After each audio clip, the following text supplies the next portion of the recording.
आज हम बात करेंगे गौस खान के बारे में। जी हाँ, गुलाम गौस खान के बारे में आपने सुना ही होगा। गुलाम गौस खान के नाम आते साथ ही आपकी तो कान खड़े हो गए होंगे, ये किसके बारे में बात कर रहे हैं। हम गुलाम गौस खान के बारे में बात कर रहे हैं क्योंकि वो एक मुसलमान थे लेकिन मराठी रानी के साथ बहुत ईमानदार थे।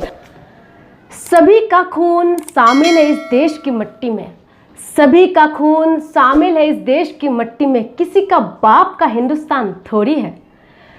आज़ादी मिलते हुए हमें काफ़ी साल हो गए हैं। आज हम आपसे बात करना चाहते हैं। जी हाँ, मैं आज आप लोगों से बात करना चाहती हूँ क्योंकि आप लोग बहुत ज़्यादा हिंदू मुसलमान कर रहे हैं। हिंदू मुसलमान करते हुए जो हमारी टीवी चैनल है वो भी उसी में भी यही चलता रहते हैं। आप भी आपस में गली मोहल्ले में यही सारी बातें का चर्चा करते रहते हैं। क्या आप लोगों का और कोई काम ही नहीं है? आज़ादी मिल गए है, इतना साल हो गए, क्या आज़ादी मिलने के बावजूद भी आप लोग उसी में उलझते रहेंगे? आज मैं आपको लेके चलूंगी सीधा 1857 की क्रांति। अब आप बोलेंगे कि हिंदू मुसलमान की बात में ये 1857 की क्रांति की बात क्यों कह रहे हैं? क्योंकि आज मजबूर हूँ 1857 की उस क्रांति के बारे में आपको बताना बहुत ज़्यादा ज़रूरी हो चुका है, क्योंकि आपको जानना भी ज़रूरी है कि 1857 में ऐसा क्या हुआ था जिसकी वजह से आज हिंदू मुसलमान का सीधा 1857 के साथ कनेक्ट कर दिया है। शायद अभी आपने मीडिया में न्यूज़ देखा होगा, बेंगलुरु में किस तरीके की हिंसा हुई और उसमें कुछ मुसलमान जो लड़के हैं उन्होंने हनुमान मंदिर को किस तरीके से बचाया, ये आपने देखा ही होगा और आपको बहुत ज़्यादा अच्छा भी लग रहा होगा। और उसमें भी आप नहीं तो कोई तो कमियां भी ढूंढने लग गए हैं। ढूंढते रहिए क्योंकि आपका काम है कमियां ढूंढते रहना। लेकिन आज हम उसमें भी कुछ एक अच्छी बातें हम आपको बताएंगे। हनुमान मंदिर को बचाया कुछ मुसलमान लोगों ने जो चेन बना के उसको सेव किया। क्या ये चीज़ अभी देखा जा रहा है या पहले भी देखा जा रहा था? हम आपको जानकारी के लिए बता दें कि हिंदू मुसलमान की जो प्रेम है ये बहुत पहले से चलते आ रहे हैं। इसको बांट दिया गया है, कुछ नेताओं ने इसको बांट दिया है। ये काम करे थे अंग्रेजों ने और उसके बाद ही यही काम हमारे नेता लोग करते रहते हैं और आप लोग उसमें बहुत ज़्यादा खुश हैं क्योंकि आप लोगों का और कुछ काम नहीं है। बुनियादी जो मुद्दा है उसमें आप लोग आवाज़ नहीं उठाएंगे, ना उठाना चाहते हैं। जब आप परेशान होंगे तभी आप चाहते कि आपके लिए कोई आवाज़ उठाए। लेकिन 1857 के आज मैं जब बात करना चाहती हूँ तो चलिए मैं आपको 1857 की क्रांति के बारे में जब भी बात होता है तो नाम आते हैं रानी लक्ष्मीबाई की। जी हाँ, रानी लक्ष्मीबाई उस वीरांगना के नाम है जिसे हम बहुत ज़्यादा मानते हैं, हमें अपना आइडल भी मानते हैं उन्हें। रानी लक्ष्मीबाई के साथ देने वालों के नाम लेकिन आप और हम नहीं जानते। लेकिन आज आपको जानना, आपकी कान को खोलना बहुत ज़्यादा ज़रूरी है। और दिमाग की जो आपने जो दिमाग में टीवी देख के अपने दिमाग में जो फितूर जो घुसे रखा है, जो भर रखा है, उस पेज को आज पेज को खोलना आज बहुत ज़्यादा ज़रूरी है क्योंकि हिंदू मुसलमान आपस में लड़ते रहना चाहते। रानी लक्ष्मीबाई को तो आप जानते ही है क्योंकि वीरांगना थी, हमारे देश की एक क्रांतिकारी वीरांगना थी। उनका साथ देने वाले तात्या तोपे, नाना साहेब के बारे में भी आप जानते होंगे। लेकिन आज हम आपको बात करेंगे उस वीरांगना के बारे में जिनके नाम लेते साथ ही अंग्रेज भी यही बोलने के लिए मजबूर हो गए थे। अंग्रेज कुछ इस तरीके से बोल रहे थे, अगर यदि भारतीय स्त्री में 1% भी ऐसे पागल हो जाए जैसे ये स्त्री है तो हमको हिंदुस्तान में अपना सब कुछ छोड़ के चला जाना पड़ेगा। किसके बारे में बोल रहे थे? हम आपको जानकारी के लिए बता दें, जलकारी बाई के लिए बोल रहे थे। जलकारी बाई कौन सी कास्ट से आते हैं ये आप खुद ही ढूंढ लीजिएगा क्योंकि आप लोगों को बहुत मज़ा आता है ढूंढने में, तो आप ढूंढिएगा।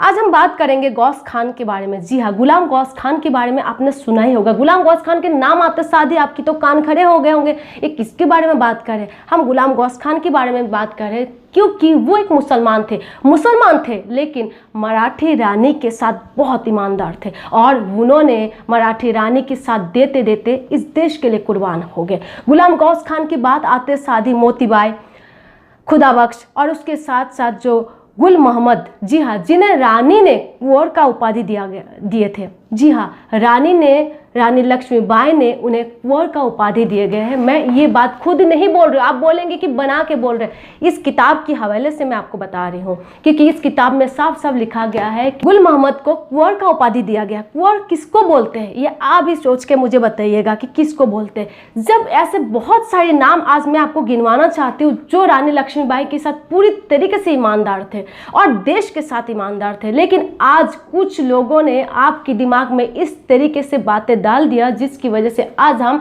आपस में हिंदू मुसलमान लड़ने लग गए हैं, आपस में हमारे बीच एक इस तरीके की दीवार खड़ा किया जा रहा है, इस तरीके की खाई बनाए जा रहे हैं जिससे हम लोग बिल्कुल उस दीवारों की पार जाना ही नहीं चाहते।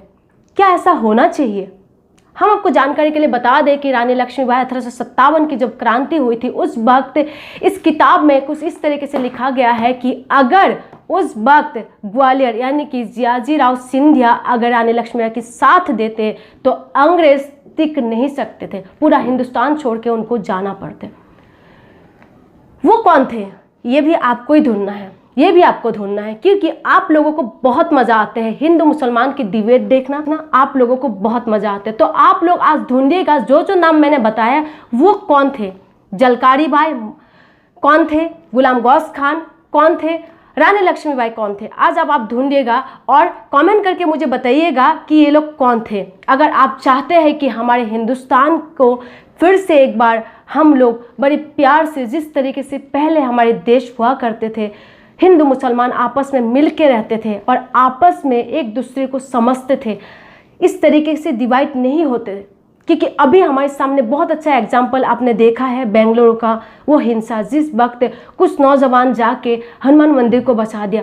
तो ऐसे बहुत सारे एग्जाम्पल हमारे सामने आए हैं। आपको समझना पड़ेगा, आपको अपने लिए आवाज़ उठाना पड़ेगा। और आज़ादी के इस दिन को जो हम मनाते हैं, ये आज़ादी किसी एक व्यक्ति की कोशिश से नहीं आया। इस आज़ादी को दिलाने के लिए बहुत सारे लोगों ने कुर्बान किए, चाहे वो गुलाम गौस खान हो, चाहे मोतीबाई हो, रानी लक्ष्मीबाई हो, तात्या तोपे हो, नाना साहेब हो, भगत सिंह हो, महात्मा गांधी हो, लाला लाजपत राय हो, कोई भी क्यों ना हो, सबकी कुर्बानी की वजह से हमें आज़ादी मिले। तो आज़ादी को हम किस तरीके से रख सकते, बहुत अच्छी तरीके से हम लोग रख सकते। उनको हम लोग याद करते, लेकिन वो लोग क्या चाहते थे, वो यही चाहते थे देश में अमन और पीस बने रहे और हम आपस में मिल के रहे। उनकी चाहत यही था। अगर आप सही में उन लोगों को याद करते, अगर आप सही में उनको प्यार करते, तो देश में शांति बना के रखिए, आपस में मेल मिलाप और प्रेम को बना के रखिए। बस मैं आपसे आज यही कहना चाहती हूँ कि ये सारी बातों को पीछे छोड़ के बुनियादी जो मुद्दा है उसको लेके आगे बढ़िए। आज़ादी को बहुत अच्छे से मनाइए, क्योंकि हमारी देश आज़ाद है और हमेशा आज़ाद रहेगा।